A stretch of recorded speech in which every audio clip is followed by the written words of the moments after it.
picks up one of the stones while he gets completely mesmerized by it. Lucas then asks if he can see the ancient magic inside them, which only he and the old man can normally see. Our boy then notices the golden frames around them and says that each one looks different. He then points out that 2 of them share the exact same framework too. Lucas finally explains that the designs differ based on whether they are attribute or derivative jewels. That completely flies over Alan's head, so the senior apprentice breaks it down and explains that mana stones which contain ancient magic are called jewels. These jewels are purified so that a magic user can properly use them. After confirming that Alan is following along, he continues and says that all jewels fall into these 2 categories. The wing frame jewel can manipulate natural forces and is known as an attribute jewel. On the other hand, the plant frame jewel is known as a derivative jewel, which can perform supernatural skills such as supervision and superhearing. He then opens a grimoire and points out that the patterns on the left and right pages differ for each type. Alan quickly catches on and realizes that these circuits are designed to draw out magic power. It is because of these grimoires that people like them can use ancient magic. Placing his hand on the book, Lucas explains that grimoires act as a lifeline for their users. Alan recalls that Klaus mentioned something similar before. The more compatible a user is with their grimoire, the more power they can draw from it. That makes our hero wonder if grimoires are made for specific individuals and how that even works. The senior apprentice then calls him out and asks if he took this risky job just to get his own grimoire faster. Alan admits shamelessly that he did since he wants a reliable partner for his journey as soon as possible. Moving on to the next day, the 2 finally make their way to the southern forest. Lucas complains that the ground feels too muddy because of the rain. Meanwhile, our boy looks around at the village and wonders if this is all there is, since the place looks completely abandoned, which surprises Lucas as well. As they move forward, Alan asks if the mine is nearby. The senior apprentice confirms that the entrance should be right next to the village. At that moment, something suddenly jumps out in front of them. Seeing the nasty gremlins, our boy realizes that these must be the beasts they were sent to eliminate. Getting ready to fight, Lucas asks our boy if he has the grimoire that was issued to him. As the creatures close in,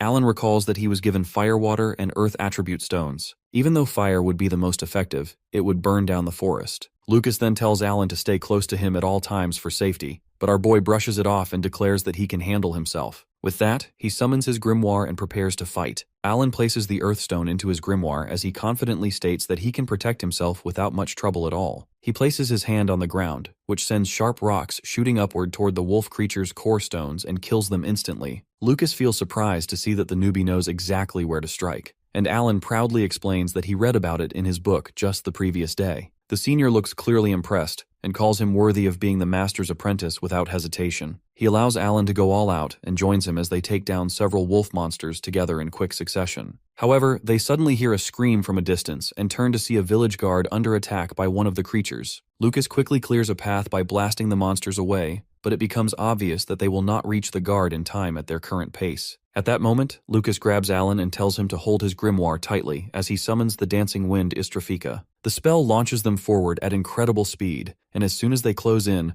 Lucas throws Alan straight toward the monsters without hesitation. Alan forms a large circle and summons multiple sharp spikes that pierce through the creatures and destroy them completely. They reach the village guard, who expresses relief upon seeing the grimoire